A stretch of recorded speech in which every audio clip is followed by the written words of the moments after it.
Secretos de guerra. El ataque relámpago de Hitler a Polonia dio pronto paso a un extraño juego de espera de 8 meses.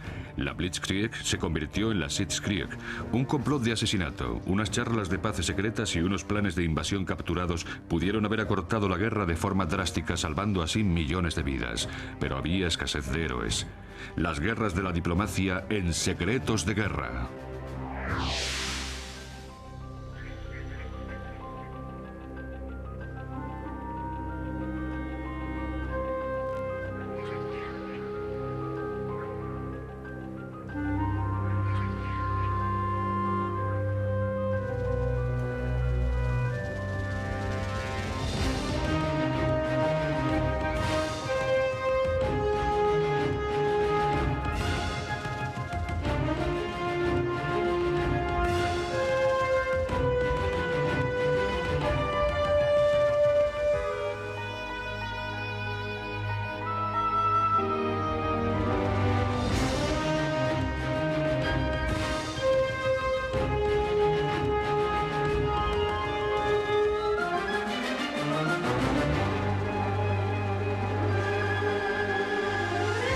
Secretos de guerra.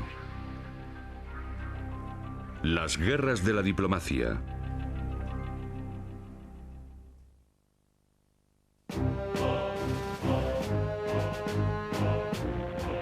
El 1 de septiembre de 1939, el ejército alemán atravesó su frontera oriental para invadir Polonia.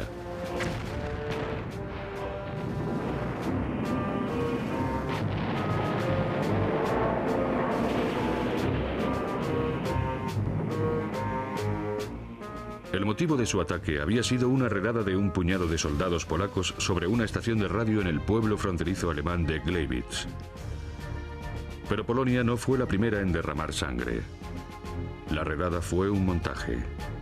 Miembros del servicio de inteligencia del partido nazi habían vestido a algunos presos con ropas de civil para luego fusilarles en la estación. Después, vistieron a otros presos con uniformes del ejército polaco y los fusilaron en un bosque cercano para fingir que el ataque había sido rechazado.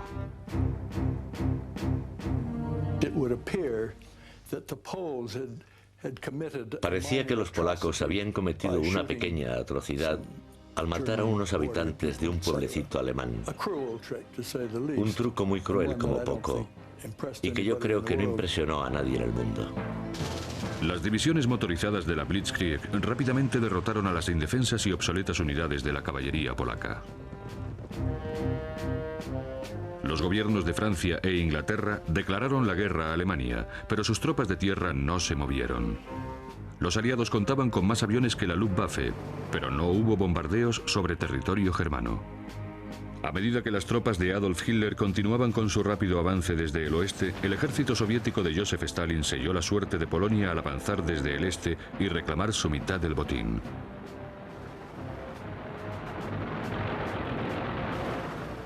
A partir de estos acontecimientos surgió un curioso periodo conocido como la Sitzkrieg o Guerra Ficticia, un lapso de tiempo de 8 meses desde finales de septiembre de 1939 hasta principios de mayo de 1940 sin batallas.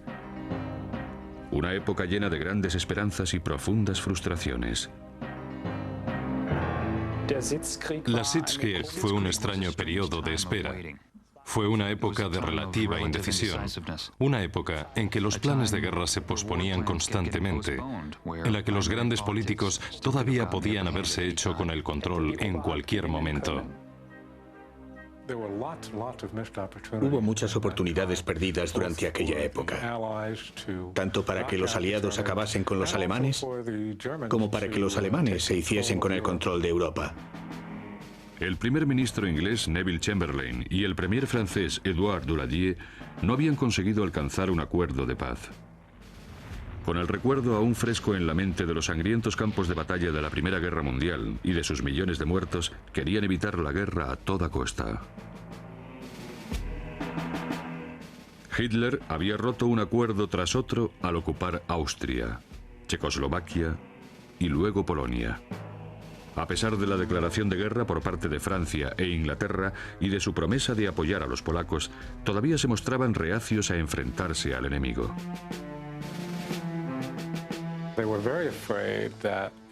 Tenían mucho miedo de que si enviaban a tropas y bombarderos contra Alemania, sus países también fuesen bombardeados y no estaban preparados para ello.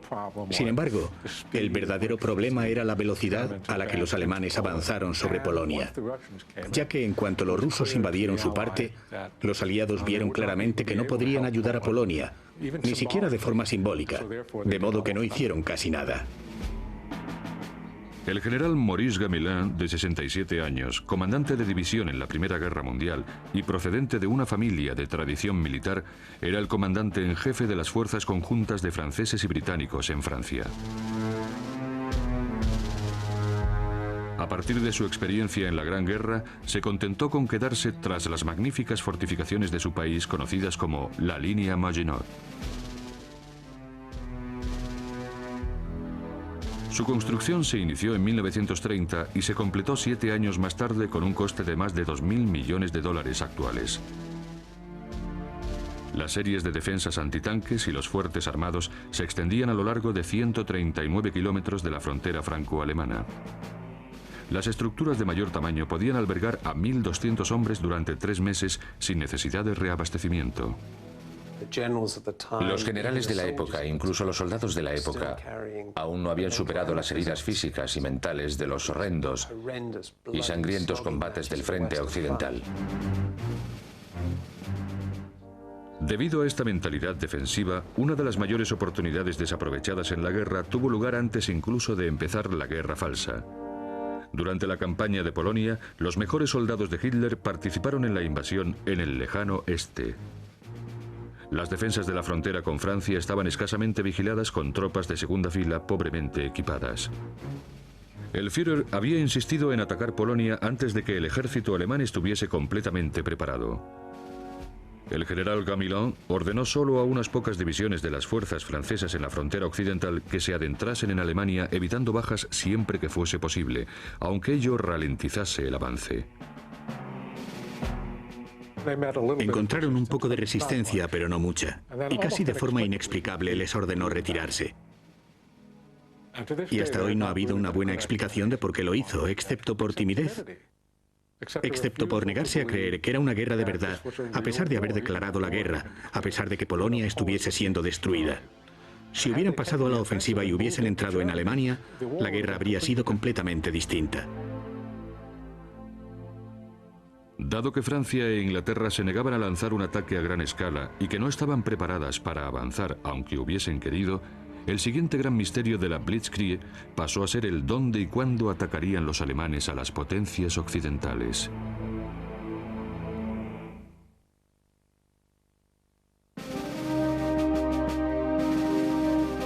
Tras una abrumadora victoria en Polonia, Hitler pidió consejo a sus generales sobre cómo invadir Francia y los Países Bajos.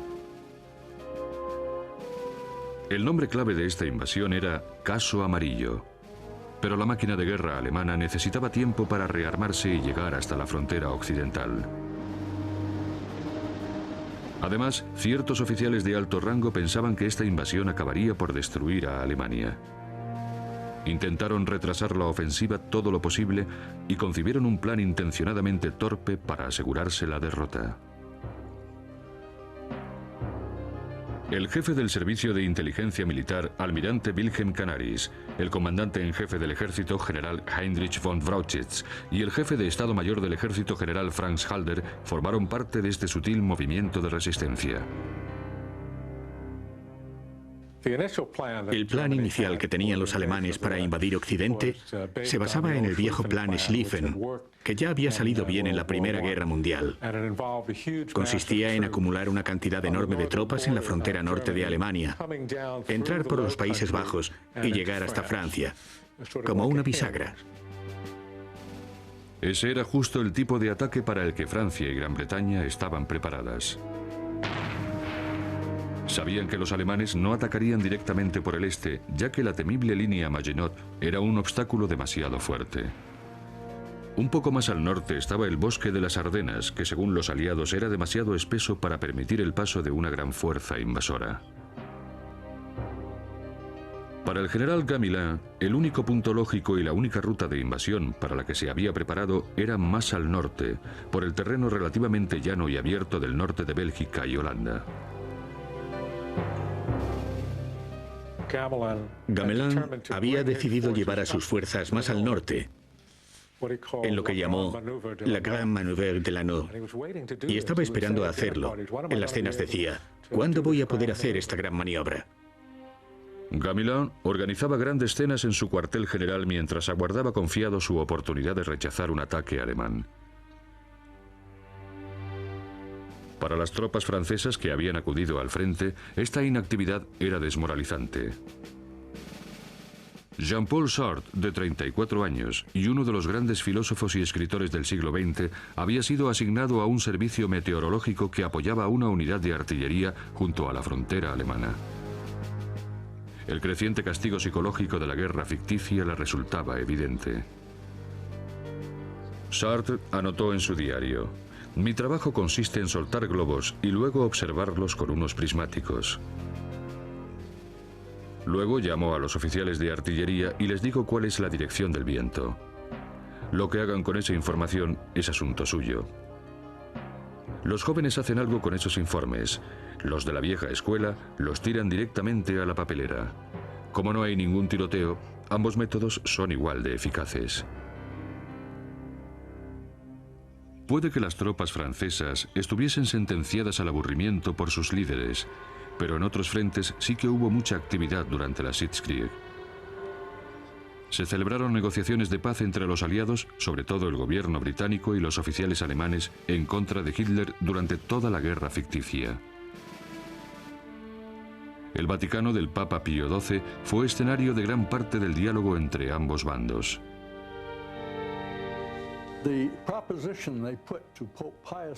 La propuesta que le hicieron al Papa Pío XII fue: ha visto Polonia, ha visto lo que le ha sucedido a un país católico. ¿Ahora volverá a pasar o trabajará usted por la paz? ¿Va a ayudar a la resistencia alemana? Los principales personajes en estas negociaciones fueron el embajador británico Sir Darcy Osborne y el miembro de la resistencia católica alemana, Dr. Joseph Müller.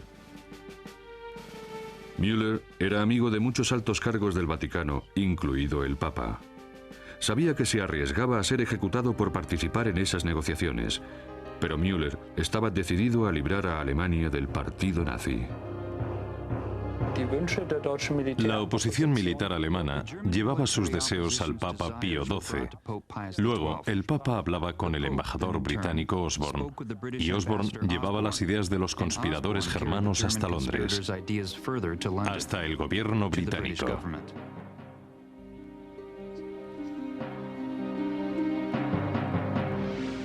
Se hicieron algunos progresos, pero todas las propuestas pasaban por desbancar a Hitler del poder. La resistencia alemana había estado planeando un golpe de Estado contra el Führer, pero resultaba difícil conseguir apoyos ya que Hitler gozaba de una victoria tras otra. Inglaterra esperaba a que los conspiradores se librasen del líder nazi, mientras que los miembros de la resistencia esperaban a que los aliados ofrecieran garantías de que no se aprovecharían de Alemania durante los vulnerables momentos de tensiones internas. Lamentablemente, como suele ocurrir en todas las negociaciones que vemos, nadie estaba realmente preparado para jugarse el cuello.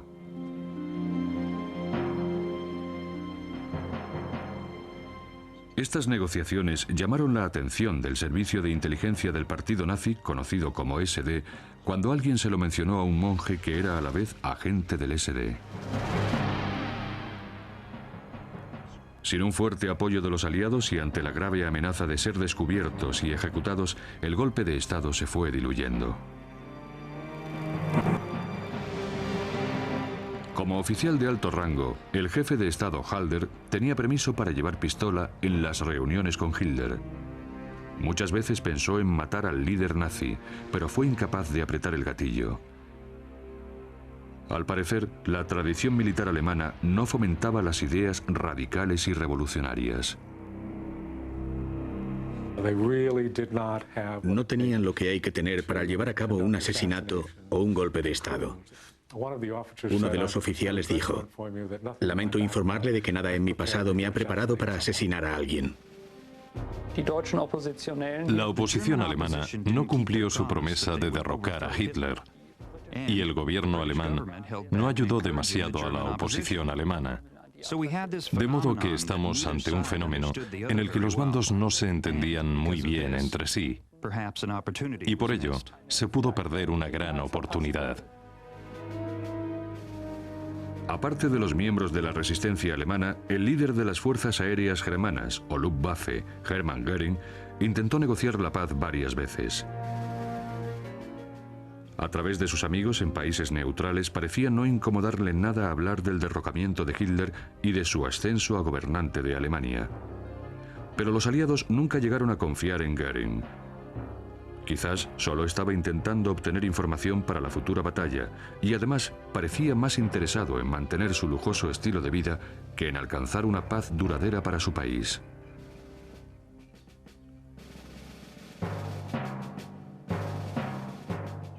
Durante las conversaciones de paz de otoño de 1939, el ejército alemán estuvo peligrosamente a punto de la invasión, ya que las fechas previstas se habían pospuesto por diversas razones. Igual que las fuerzas del general Gamelin habían desaprovechado su oportunidad de ser atrevidos e invadir Alemania durante la campaña de Polonia, ambos bandos se comportaron de forma especuladora en las charlas de paz y no consiguieron evitar la inminente batalla. Otro acontecimiento iba a complicar más aún las nuevas negociaciones de paz.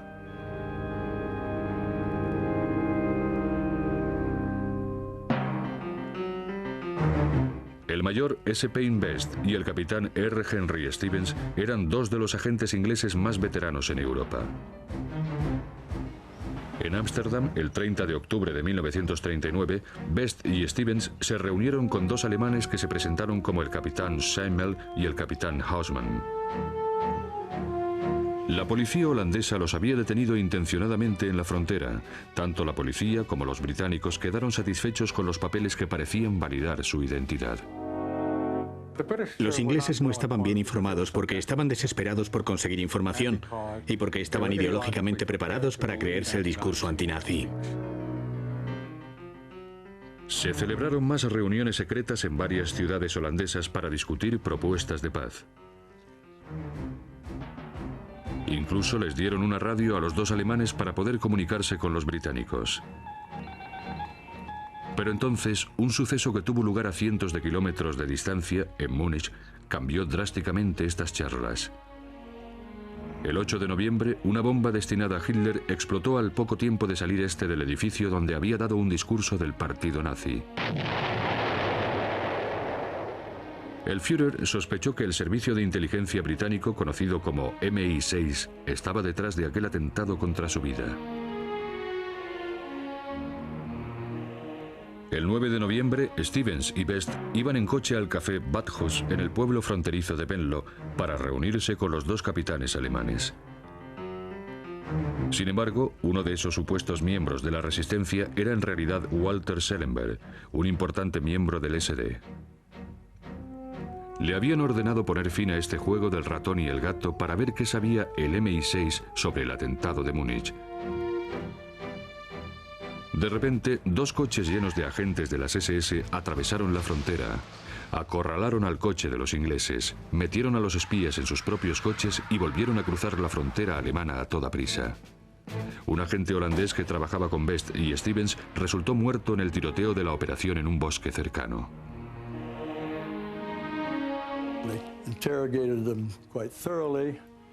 Les interrogaron bastante a fondo, con todos los trucos de los que era capaz la Gestapo, y consiguieron sacarles una buena lista de toda la red de espionaje británico en vísperas de la guerra. No era momento para perder a todos sus espías, pero los británicos los perdieron. No encontraron prueba alguna de que el MI6 había participado en el intento de asesinato. Eso daba igual. Stevens y Best fueron culpados del crimen por Joseph Goebbels, el jefe de la propaganda nazi. Aparte de ser una vergüenza para el servicio de inteligencia británico, el incidente de Venlo hizo que los aliados se mostrasen más reacios ante las auténticas ofertas de paz por parte de la resistencia germana.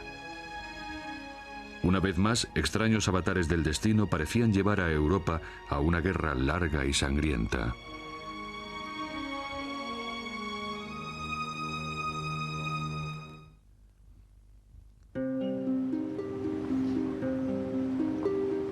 Unos pocos días antes del incidente de Venlo, un misterioso paquete fue descubierto en una cornisa de piedra a la entrada de la Embajada Británica de Oslo, Noruega. Iba dirigido al agregado naval, y cuando éste lo abrió, unas horas después, descubrió unos planos de alguna clase de arma y una tarjeta firmada por un científico alemán de buena voluntad. No incluía más explicaciones. El paquete fue rápidamente trasladado a Londres, donde R.V. Jones, del MI6, recibió la orden de examinarlo. Al haber redactado un informe sobre el estado del programa armamentístico alemán, era el hombre perfecto para inspeccionar aquellos papeles que pasarían a ser conocidos como el Informe Oslo. Parecían incluir detalles sobre avanzados proyectos de cohetes, reactores, torpedos y radares. El informe Oslo era tan asombroso que al principio se tomó como información falsa. Nada de aquello podía ser cierto, porque si lo era, los alemanes estaban tan avanzados que no podríamos plantarles cara. Para muchas personas del mando aliado, el informe Oslo fue como un toque de atención. La sospecha de Jones de que estos avanzados proyectos militares eran reales se confirmaría más tarde cuando se capturaron algunas de estas armas más avanzada la guerra. La identidad del científico alemán de buena voluntad sigue siendo un misterio. Muy pocas personas tenían acceso a tantos proyectos secretos de armamento. El jefe de la Abwehr, Wilhelm Canaris, y un ingeniero que trabajaba en la fábrica de Siemens en Alemania son dos de los principales sospechosos, pero el debate sigue abierto.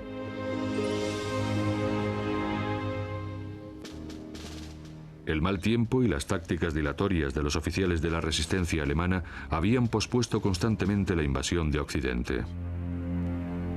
Entonces, el 10 de enero de 1940, a falta de tan solo una semana para la fecha prevista de invasión, los aliados tuvieron otro golpe de fortuna, o al menos eso pareció al principio.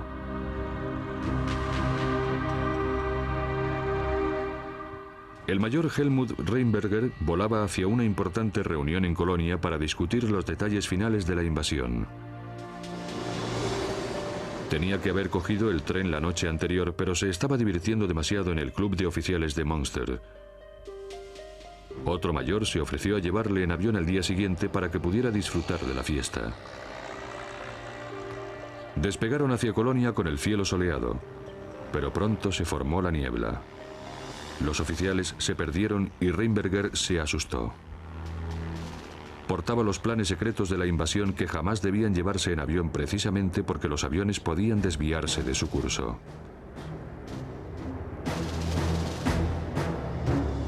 Por fin avistaron un río y dieron por hecho que era el Rin, que pasa por Colonia. Pero mientras intentaban localizar la ciudad, se quedaron sin combustible y se estrellaron en un prado. La policía local llegó enseguida al lugar. Fue casi como cuando en El Mago de Oz, Dorothy dice: «Oh, Toto, creo que ya no estamos en Kansas», ya que aterrizaron y al ver que la gente no hablaba en alemán, supieron que tenían un problema. El río que habían seguido era el Meuse, o Maas, no el Rin. Los alemanes habían aterrizado cerca del pueblo de Mechelen, en la frontera entre Bélgica y Holanda. Los oficiales y los planes de invasión fueron a parar a una cárcel cercana. Hitler enfureció al saber que los planes del caso amarillo habían sido capturados, pero los aliados hicieron poca cosa con esa información. El general Gamelin se tomó la noticia como una confirmación de que su gran maniobra del norte sería un éxito y de que sus posiciones defensivas eran las correctas. Los aliados podían haber utilizado estos planes, que desvelaban la posición y los recursos de la mayoría de las divisiones germanas junto al norte, para lanzar un ataque preventivo. Pero solo se tuvieron en cuenta medidas defensivas. Todo lo que convenía a la política gubernamental de Francia e Inglaterra eran medidas defensivas, neutrales, cobardes y viles. Todo lo que apuntaba en ese sentido era bienvenido, y todo lo que iba en contra siempre era rechazado.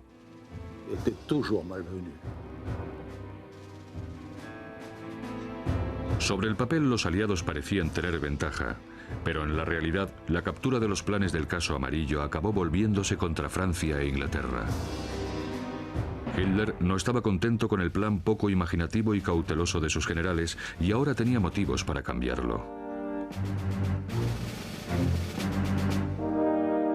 El teniente general Erich von Manstein había abogado por una estrategia distinta, pero sus informes al alto mando habían sido archivados por miembros de la resistencia.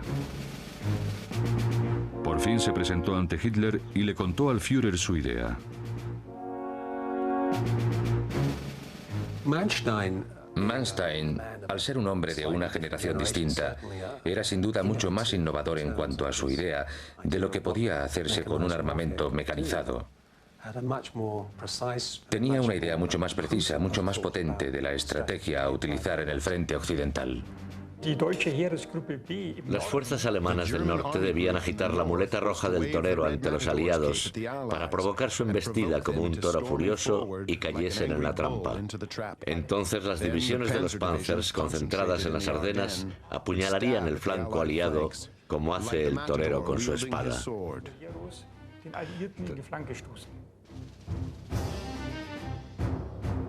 La fecha de la invasión de mayo estaba fijada, pero había otra operación menor prevista para antes aún. Aparte de la invasión rusa de Finlandia, la batalla de Noruega fue la única gran acción militar durante la Sitzkrieg. Al igual que todos los demás aspectos de la guerra ficticia, esta batalla estuvo salpicada de remolonería y oportunidades desaprovechadas. Los británicos llevaban meses sopesando la invasión de la neutral Noruega para poder cortarle a Alemania su fuente de hierro, el metal más utilizado en la fabricación de armamento.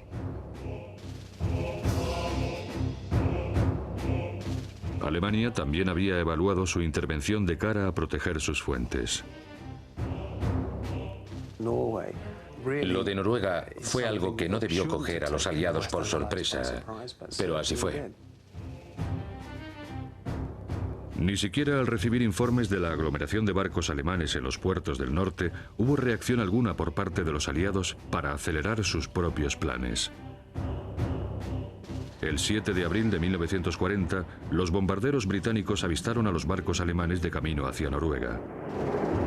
Lanzaron sus bombas, pero no alcanzaron a ningún barco y volvieron a casa sin pedir más refuerzos. El 9 de abril, las fuerzas germanas de aire y mar se lanzaron sobre Noruega. La marina inglesa consiguió hundir a varios navíos alemanes en el puerto de Narvik, enclave fundamental en el comercio de hierro. Pero la pobre planificación, la falta de coordinación y la negativa a utilizar tropas suficientes acabaría costándole a los aliados la campaña noruega. No hicieron nada bien. Todo queda simbolizado en que los británicos enviaron a sus tropas en un barco y sus provisiones en otro. Cuando es imposible ganar una guerra, si tus tropas desembarcan sin armas en las manos. Inglaterra decidió evacuar sus fuerzas a Francia de cara a prepararse para el gran combate que se avecinaba. Noruega no se perdió. Se regaló.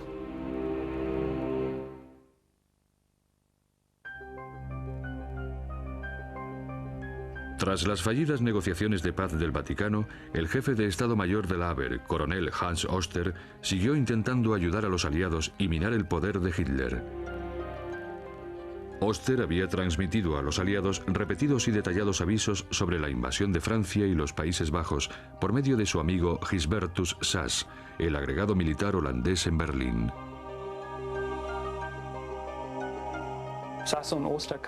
Sass y Oster se conocían desde principios de los años 30 en Berlín.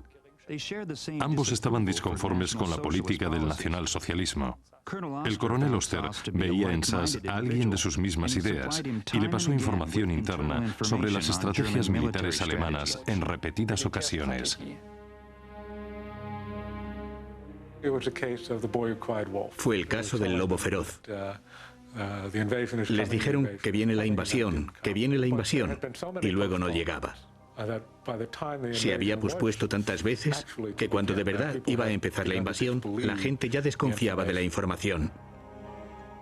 Oster y Sass advirtieron a los aliados de la invasión de Dinamarca que tuvo lugar el mismo día de la campaña noruega.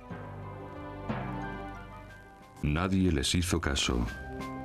Las tropas danesas se quedaron tan sorprendidas cuando los alemanes cruzaron la frontera que el gobierno se rindió a las pocas horas de la invasión. Lo irónico es que estaba filtrando tal cantidad de información valiosa a partir de varias fuentes de la resistencia que los aliados no apreciaron su verdadera importancia. Creo que en espionaje hay una regla general que dice que si la información es fácil de conseguir, no tiene gran valor. Solo si va acompañada de sangre, sudor y lágrimas, entonces sí que puede ser cierta. Cuando te llega a borbotones, como sucedió con las fuentes antinazis de Alemania, la gente tiende a no creérsela, a darla por mala. Aparte de la advertencia de Oster, los aliados contaban con otras pistas sobre el momento y el punto exacto del inminente ataque. En marzo de 1940, el servicio de inteligencia francés recibió importantes documentos de unos agentes dobles alemanes que trabajaban para los aliados. A los agentes alemanes les entregaron un cuestionario que decía: estudien las carreteras entre Sedan y Abbeville, y las líneas de comunicaciones, los ríos a vadear, la carga que soportan los puentes, los depósitos de gasolina por el camino, etcétera, etcétera. Esta nueva información no encajaba en el plan escrupulosamente preparado del ejército francés.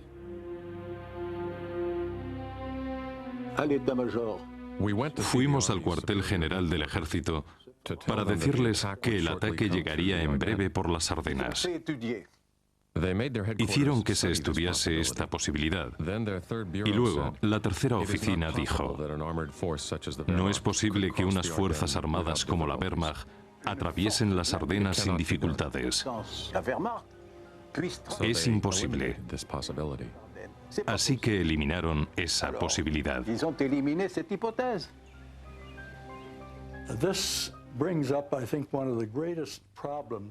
Esto plantea uno de los mayores problemas que tiene cualquier servicio de inteligencia desde los días de los romanos hasta el presente. ¿Cómo convencer a los políticos de un gobierno para que abandonen sus ideas, las políticas que han establecido, cuando les presentas pruebas de que la respuesta es otra o debería ser otra? Los propios franceses habían demostrado que un ataque por las Ardenas era posible. Durante unas maniobras de 1938, cerca de Sedan, un oficial francés atacó por el bosque con un grupo de tanques y sorprendió a su rival. El gobierno se había gastado tanto dinero en las superfortalezas de la línea Maginot que los resultados de estas maniobras nunca fueron publicados. Era una cuestión de no querer ver la realidad. No cubrir todas las alternativas posibles de ataque enemigo es una táctica militar ridícula. Pusieron en la misma cesta todos los huevos. Decidieron que el único plan de invasión posible tenía que basarse en el viejo plan Schlieffen, y por ello iban a defenderse contra eso, lo que les impidió defenderse contra cualquier otra cosa.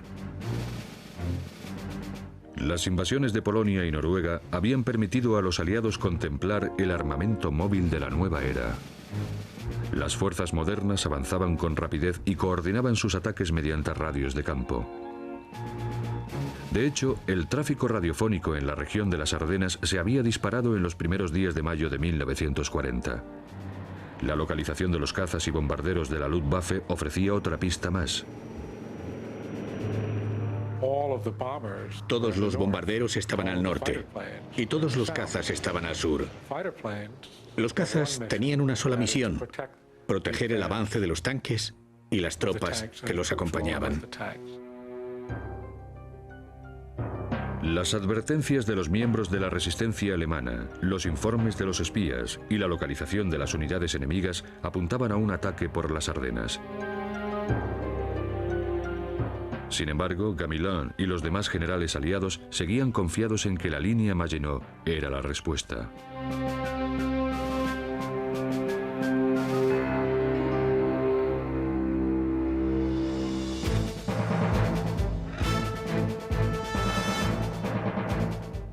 El 10 de mayo, unos silenciosos planeadores germanos aterrizaron sobre la magnífica fortaleza de Ebenemal, en Bélgica, junto al protector Canal Albert.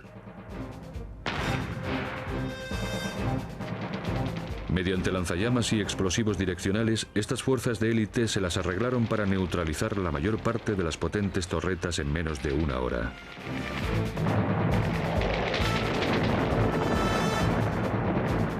En el accidente aéreo de enero, en Mechelen, se habían recuperado datos de un ataque aéreo contra este mismo fuerte. Pero no se habían adoptado medidas especiales de defensa.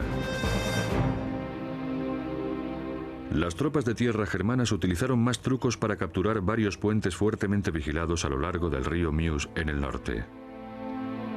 Cruzaban los puentes en trenes vestidos de civiles o de soldados de otros países.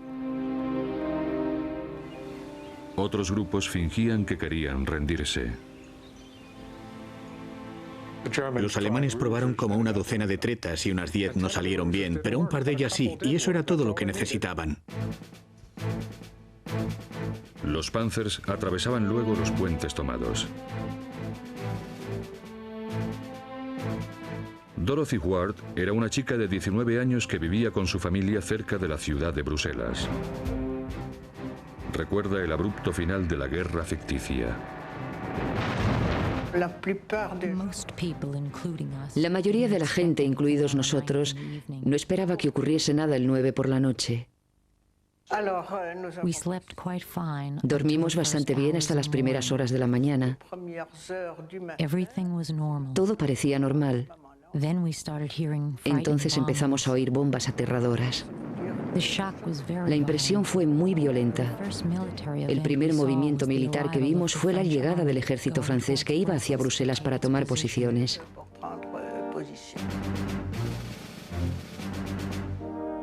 La gran maniobra de Gamelin había empezado. Para poder contrarrestar el avance de las tropas alemanas, las mejores unidades de los aliados se adentraron en el norte de Bélgica. Pero las posiciones defensivas que ocuparon no justificaban una resistencia heroica. Es lo peor que puede haber. Tener una mentalidad defensiva y abandonar tus defensas para adentrarte en territorio desconocido y montar otra línea defensiva. Mientras británicos y franceses se preparaban en el norte para lo que pensaban sería el grueso del ataque alemán, las divisiones de Panzers avanzaban veloces por el bosque de las Ardenas hacia el sur.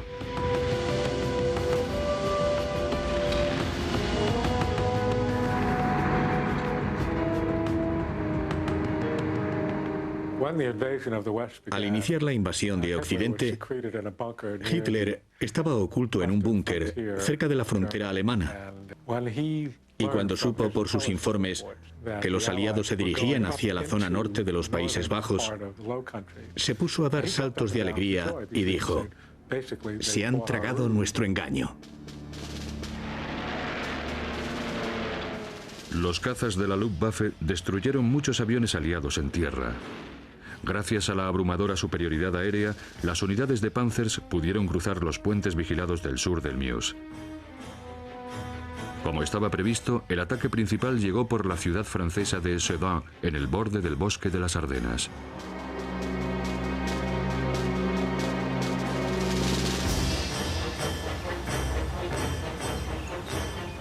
Los aliados todavía tenían una oportunidad de reaccionar. Los alemanes avanzaban, pero no tan rápido como esperaban. Gamelin tuvo tiempo para enviar refuerzos a otras posiciones defensivas del sur, pero seguía convencido de que el grueso del ataque estaba en el norte.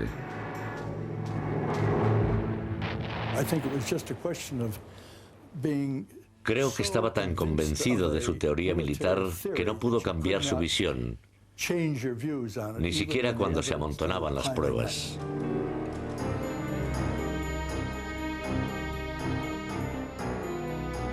En realidad, británicos y franceses contaban con más tropas y tanques que los alemanes, pero los aliados optaron por desperdigar sus tanques a lo largo del frente como apoyo a la infantería. No disponían de una columna armada que pudiese lanzar una contraofensiva. Los alemanes pasaron las Ardenas y el terreno se fue haciendo cada vez más llano y abierto. La velocidad del avance aumentó. El servicio de inteligencia francés había intentado alertar a Gamelin del interés germano por las carreteras entre Sedan y Abbeville, cerca de la costa. Ahora los Panzers recorrían esa mismísima ruta. Occidente corría el peligro de venirse abajo.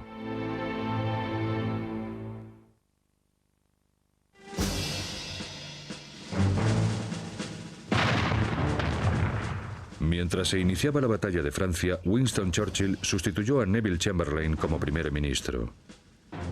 Chamberlain había intentado razonar y negociar con Hitler y había fracasado. Ahora le tocaba el turno a un líder de mentalidad militar. Es algo bastante obvio, pero creo que debo decir que Chamberlain y Churchill eran dos personas radicalmente opuestas. Chamberlain entró en la guerra a la fuerza y, en consecuencia, le costaba mucho abogar por la guerra, ya que para él era una idea aberrante. Y cuando Churchill sube al poder, vemos claramente una actitud más robusta, más punzante.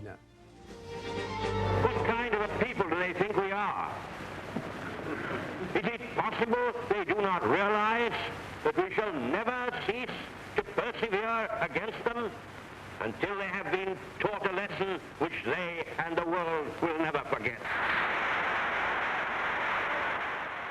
Pero poca cosa podía hacer el nuevo primer ministro en la actual batalla.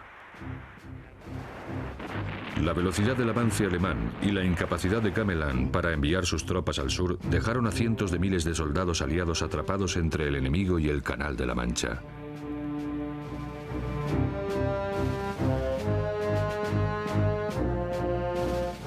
Sencillamente, los soldados alemanes habían rodeado la temible línea Maginot. La mayoría de sus cañones no estaban hechos para disparar contra Francia, de modo que fue aniquilada por la espalda. Un dinosaurio vulnerable que procedía de una guerra de otra era.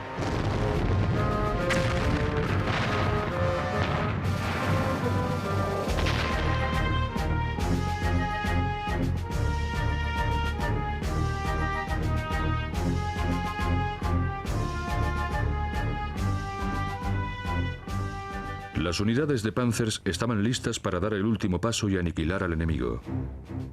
Pero, de repente, los alemanes se detuvieron. Uno de los grandes misterios de la Segunda Guerra Mundial, y que sigue sin resolverse hoy en día, es por qué Hitler ordenó parar a sus tropas frente a Dunkerque. Nunca ha habido una explicación satisfactoria. Los aliados llevaban años trabajando para descifrar el aparato codificador alemán conocido como el Enigma. Por fin consiguieron averiguar las claves durante la invasión y los británicos interceptaron la orden de Hitler que exigía a sus generales detener el avance.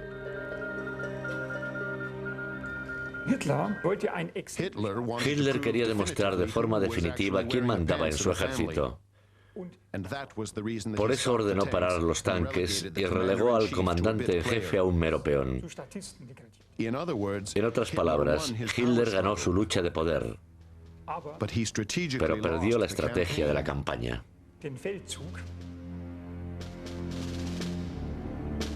Cualquiera que fuese el motivo, ello dio tiempo a los aliados para rescatar a las tropas atrapadas en Dunkerque. Se lanzó la Operación Dínamo y barcos de todas las formas y tamaños zarparon de Inglaterra. Los británicos esperaban que unos 50.000 soldados pudiesen salir con vida de aquellas playas. Incluso esa cifra parecía poco probable cuando apareció la Luftwaffe en escena.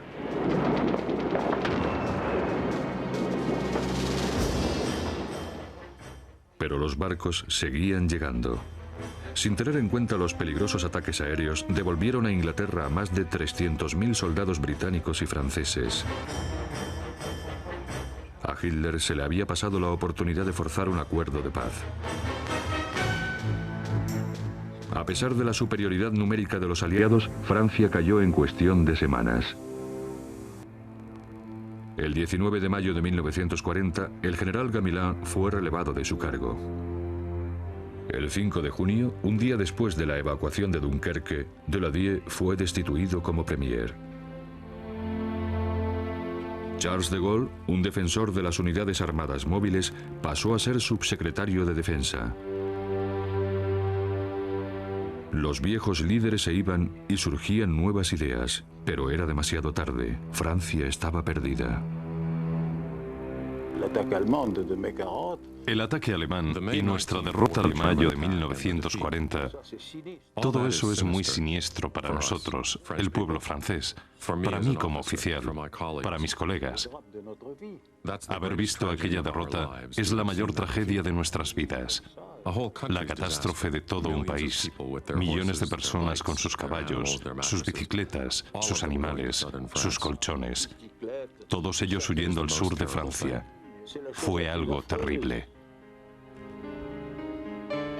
Algunos dicen que resulta muy fácil poner en duda las decisiones que se tomaron hace tanto tiempo. Pero el período de la Sitzkrieg estuvo tan lleno de oportunidades desaprovechadas que cuesta trabajo creerlo. ¿Qué habría pasado si Francia e Inglaterra hubiesen proporcionado ayuda militar inmediata a Polonia? Sin duda, hubiese supuesto una victoria, no solo para los aliados, sino para toda la humanidad, el haber acortado la guerra hasta el invierno de 1939 o 1940. ¿Y si las tropas francesas en la frontera occidental de Alemania hubiesen seguido avanzando durante la campaña polaca? Las fuerzas conjuntas anglo-francesas desaprovecharon oportunidades de invadir por tierra. Desaprovecharon oportunidades de cubrir Noruega. Hubo muchas ocasiones en las que un mejor juicio, entregado al objetivo de ganar la guerra contra Alemania, hubiese supuesto una victoria definitiva. Por el contrario, esperaron con una actitud defensiva a que Alemania avanzara en su invasión, con lo que perdieron mucho tiempo y muchas oportunidades. ¿Y si la resistencia alemana hubiese asesinado a Hitler y negociado la paz por separado? La mejor oportunidad que pudieron haber tenido los aliados hubiera sido la caída del régimen de Hitler. ¿Y si los aliados hubieran mantenido su fe en Hans Oster y se hubiesen preparado para el día exacto de la invasión? Si sacamos alguna clase de conclusión de la llamada Sitzkrieg o guerra falsa, sobre todo en el bando francés, es que no hay nada más. ¿Y si los líderes aliados hubieran prestado atención a las muchas pruebas existentes y hubiesen concentrado sus defensas en las Ardenas?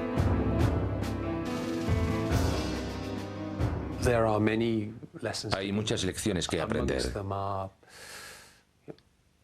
Y una de ellas es no obsesionarse con la última guerra librada. ¿Y si los aliados hubieran aprendido la lección de la Blitzkrieg y hubiesen contraatacado con divisiones de tanques en superioridad numérica?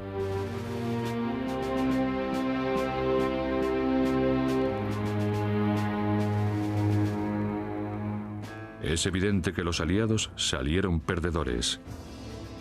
Pero tampoco Alemania pudo sacarle todo el jugo a sus oportunidades durante la Sitzkrieg. Siguiendo con la extraña naturaleza de la guerra ficticia, el bando más beneficiado ni siquiera tuvo una participación directa. Yo diría que el gran ganador del periodo de la guerra ficticia fue Stalin, ya que hizo un pacto con Hitler que no solo les permitió repartirse Polonia, sino que también permitió a la URSS tomar posesión de los Balcanes y amasar una enorme cantidad de territorios bajo su poder, casi sin dar un solo tiro. Quizás el único resultado positivo de la inactividad de la guerra ficticia fue que Jean-Paul Sartre tuvo tiempo para escribir El ser y la nada. También escribió La era de la razón, estando cautivo tras la caída de Francia. La información y las oportunidades estuvieron al alcance de todos, pero o no supieron reconocerlas, o las ignoraron. Y esa es la verdadera tragedia, la lástima de la Sitzkrieg.